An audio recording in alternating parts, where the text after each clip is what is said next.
আসসালামু আলাইকুম সবাইকে। আজকে আমি শেয়ার করব কিভাবে এই সুন্দর বেবি ড্রেসটি আপনারা তৈরি করতে পারবেন। এই ড্রেসটি তৈরি করবেন 1 থেকে 3 বছরের বাচ্চাদের জন্য। তো প্রথমে এখানে আমি 4 ভাঁজে কাপড় নিয়ে নিয়েছি এবং এটির লম্বা নিয়ে নিয়েছি 6 ইঞ্চি এবং চওড়া নিয়ে নিয়েছি 14 ইঞ্চি। এবার এটিকে আমি আরেকটি ভাঁজ দিয়ে দিব, তাহলে 8 ভাঁজ হয়ে যাবে। এটা 8 ভাঁজ হয়ে গিয়েছে। এখন আমি এটিকে কাটার জন্য মাপ দেব। এখানে 3.5 ইঞ্চি নিয়ে মার্ক করে নিব এবং নিচের দিকে 2 ইঞ্চি নিয়ে মার্ক করে নিব। এখন বডির 4 ভাগের 1 ভাগ মাপ নিয়ে নিব।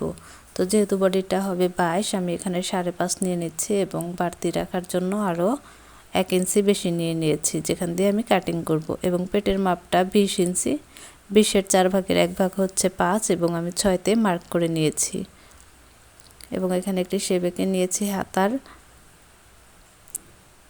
এটি এখন আমি কাটিং করে নিচ্ছি। তো বাড়তি যে 1 ইঞ্চি কাপড় আছে সেখান দিয়ে কাপড়টি কাটিং করে নিতে হবে। এবং এখানে আমি 1/2 ইঞ্চি নিয়ে একটু অ্যাঙ্গেল করে শেপ করে নিচ্ছি, এতে ফিটিংটা অনেক সুন্দর হবে। দেখুন এখানে বডি পার্টের কাপড় বের হয়ে গিয়েছে, সামনে এবং পিছনের অংশ 2 ভাঁজে কাপড় আছে এখানে। এবার হাতার যে বেল্ট তৈরি হবে এর জন্য আমি এই লম্বার দিকে 3 ইঞ্চি এবং চওড়ার দিকে 7.5 ইঞ্চি কাপড় নিয়ে নিয়েছি এবং এটিকে আমি ভাঁজ দিয়ে সেলাই করে নিব। সাইডে দুটো কাপড়ই আমি ভাঁজ দিয়ে সাইডে সেলাই করে নিব এবং পরবর্তীতে উল্টিয়ে দিব। তো বডি পার্টের সাথে আমি এভাবে জয়েন দিয়ে দিব, সেটা আমি আপনাদের সাথে সেলাইয়ের সময় শেয়ার করে নিব। তো এখানে আমি কাপড় নিয়ে নিয়েছি 2 ভাঁজে এবং এটিও 2 ভাঁজে কাপড় নিয়ে নিয়েছি। তো এটির লম্বা আছে 7.5 ইঞ্চি এবং চওড়া আছে 20 এবং বড় কাপড়টিও লম্বা হচ্ছে 7.5 এবং চওড়া আছে 35। তো বেল্টের কাপড়টি আমি সেলাই করে নিচ্ছি। এখন এটি সেলাই করার পর উল্টিয়ে নিতে হবে। আমি খুব সুন্দর করে এটি উল্টিয়ে নিচ্ছি। আপনারা কোনো কিছুর সাহায্যে উল্টিয়ে নিতে পারেন, যেহেতু এটি একটু বড়ই আছে তাই আমি হাত দিয়েই উল্টিয়ে নিয়েছি।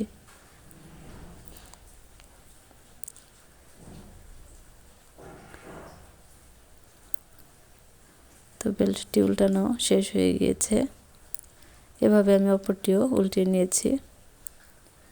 এবার বডি পার্টের যে কাপড় আছে এটির একটি অংশের সাথে এক পার্টের সাথে আমি এই বেল্টটা জয়েন করে নিব।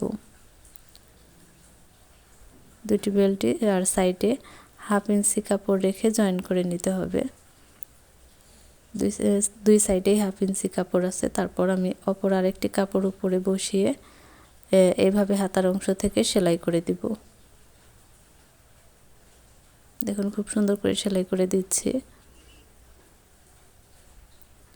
এবং এটিকে আমি এখন উল্টিয়ে নিচ্ছি। দেখুন দেখতে এরকম হবে এবং এটি এই পাশ দিয়ে এখন আমি আবার আরেকটি চাপ সেলাই দিয়ে দিচ্ছি।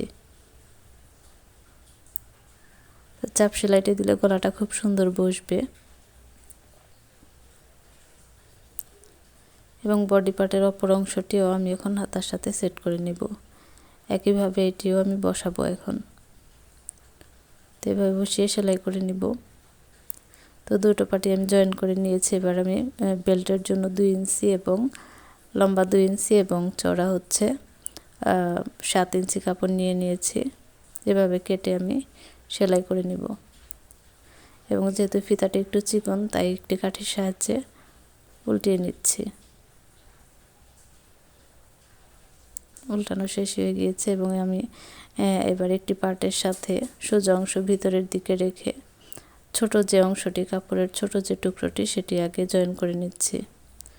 তো আপনারা এইভাবে কুচি দিয়ে নিতে পারেন। আর যারা কুচির মাপটি সমান সমান করে নিতে পারবেন না বা বুঝতে পারেন না, তারা আগে কুচি দিয়ে তারপরও এইভাবে বসিয়ে দিতে পারেন। এবং কাপড়টা আমি উল্টিয়ে আরেকটি চাপ সেলাই দিয়ে দিচ্ছি।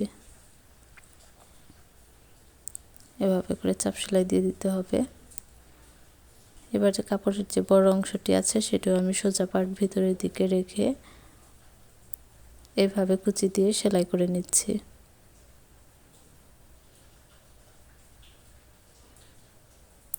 তো দুই পাশে আমি একইভাবে সেলাই করে দিব। তো আমি এটাতেও আবার চাপ সেলাই দিয়ে দিচ্ছি। এতে করে কুচিগুলো খুব সুন্দর বসবে। দুই পাশে আমি একইভাবে সেলাই করে নিয়েছি, দেখুন এরকম হয়েছে।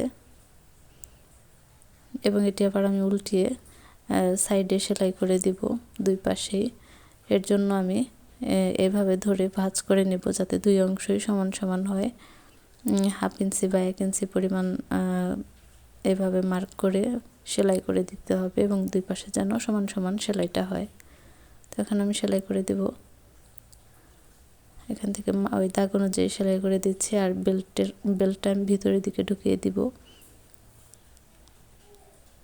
বেল্টটা ভিতরের দিকে ঢুকিয়ে দিয়ে এভাবে সেলাই করে নিব এবং সামনে পেছনের দুইটি অংশই সমান সমানভাবে টেনে ধরতে হবে যাতে ছোট বড় না হয়। দুই অংশই আমার এভাবে সেলাই করা শেষ হয়ে গিয়েছে।